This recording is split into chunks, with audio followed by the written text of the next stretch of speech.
Hey guys, this is Nathan from RunDreamAchieve.com. Hope you all are having a great weekend. By the time you're seeing this video, it's going to be probably the start of the week, but I got a question over the weekend from one of my subscribers who had mentioned, hey, can you make a video on how to break a 4-minute and 40-second mile?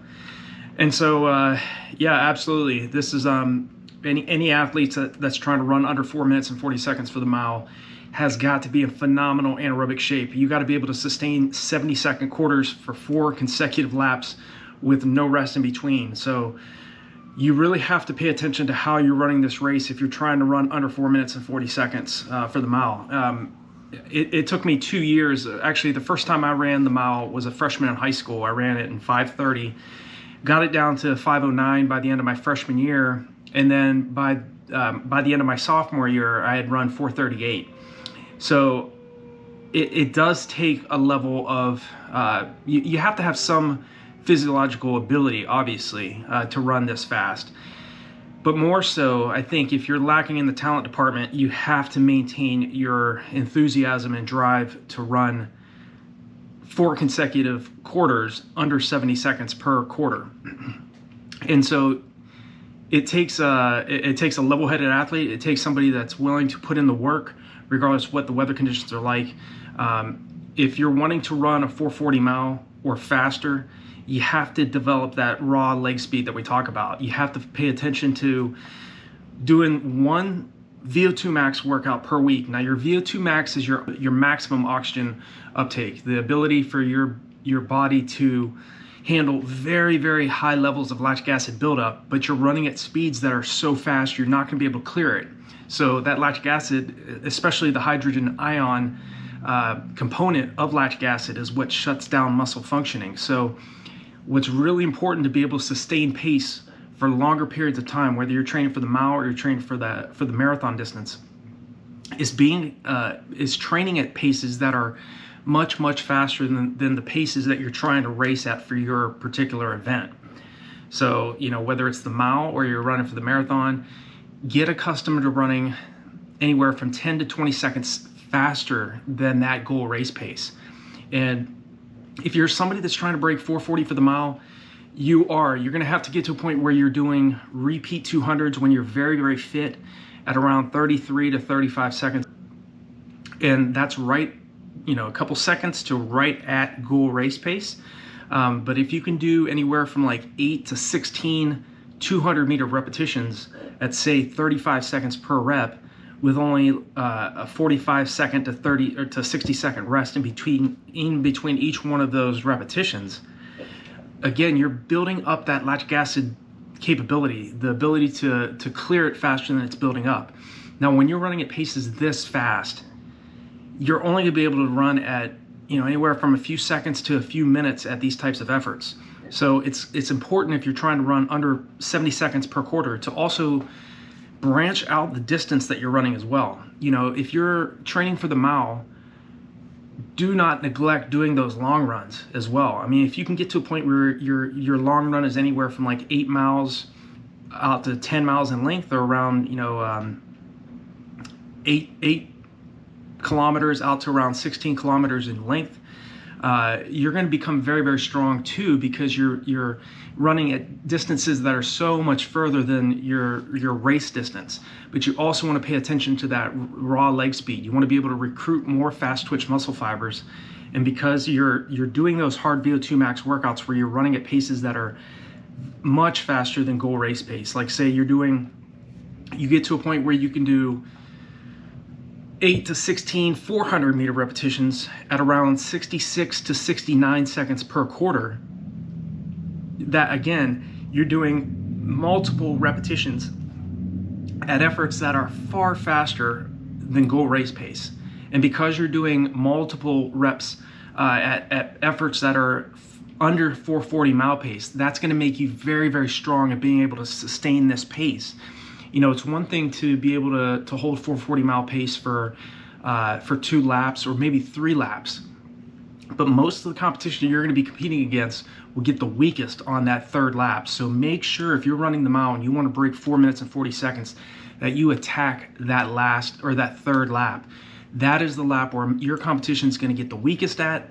I always, when I ran the mile in high school, I would always attack 600 meters out from the finish of the race. I would not wait until 200 meters left in the race to make a move.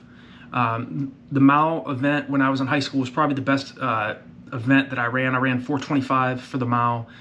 In college, I got it down to 4:22.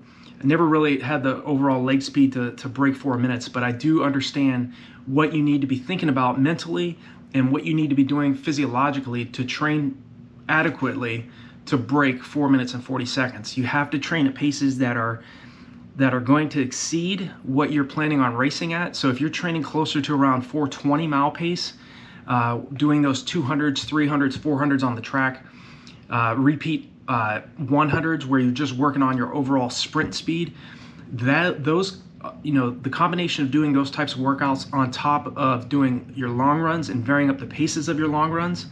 I talk about that in a lot of my other videos. All the training programs in the running courses on RunDreamAchieve.com, we focus on periodization, where you focus on a specific intensity and duration for a certain amount of time. Focus on that intensity, wait till your body adapts to those physiological changes and those physiological workouts that you're doing, then attack the next intensity and focus on that for 3 to 4 weeks, because it takes roughly around 21 days or around 3 weeks for your body to adapt to any stress load that you're throwing at it. A sub 440 mile is going to take a very fit athlete. So if you're near it, if you're say in the 450s or maybe you're in the 5.0s right now for the mile and you want to get down under 4 minutes and 40 seconds, continue to focus on your leg speed. Do not neglect this. Also doing those strides that I talk about 2 to 3 days a week on your easy days. Do 5 to 6 100-meter strides after your easy runs or before your easy runs. Again, strides are too short for your body to build up any real legitimate lactic acid. So, but you're focusing on form and you're focusing on, pumping your arms, focusing on lifting your knees, and really you're over a long period of time, you're training, you're really spending time spent at sprint paces for several miles. So don't neglect that piece as well, because again, you can still do those strides and not on top of your weekly training and still get a huge physiological boost from doing those strides as well. Because again, you're working on short accelerations, but very high end speed for very short periods of time, and too short of a period of time for your body to build up any lactic acid. So it is important to train at speeds that are at, near, or far below your goal race pace, and also train at paces that are around 10 to 20 seconds slower than your goal race pace. And you can do that during doing tempo runs. Get that tempo run out further out to around anywhere from 3 to 6 miles in length if you're training for 1 mile and you're trying to get under that 4 minute and 40 second mile barrier. So doing those tempo runs as well, you're training at your anaerobic threshold. It's not quite at your VO2 max effort, but you can spend a longer period of time at a higher heart rate training at your anaerobic threshold than you can if you're training during doing those sprint workouts, where you can only spend a few seconds to a few minutes because your body just simply is building up so much lactic acid that you can't clear it. So I hope this video makes sense in terms of running under 4 minutes and 40 seconds for the mile. It's a highly competitive time, very, very fast. You have to be strong mentally. You have to be in great shape physiologically to do it. I want to see more of you all breaking this barrier. I know it takes a lot. It takes a lot of focus and drive and motivation to become a sub 440 miler, but definitely doable. It's just a matter of how long you're willing to commit, and don't give up and don't let up when you have setbacks along the way. You're trying to run a very, very fast time. I'm in touch quite a bit with high school athletes. Even my nephew just broke 440. He ran a 438 mile, phenomenal. He's in great shape. Just ran a 946 2 mile, a 201 800. He's doing a great job. So, and I know from his background, he thinks, breathes, and lives running. And you have to have that. The faster you're trying to run, the more it's going to be required out of you. So don't let up when you have setbacks.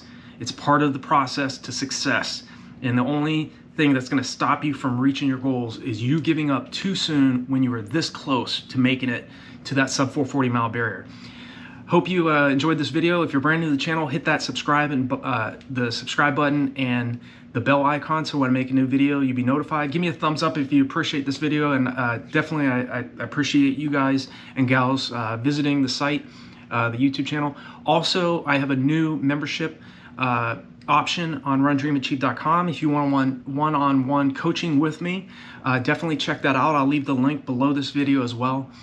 For you athletes out there that want one-on-one coaching and you want a little bit more in-depth mentorship and to get you to the next level in your middle to long distance running goals. So I look forward to talking to you all in the next video, and I wish you all the best in breaking that 440 mile.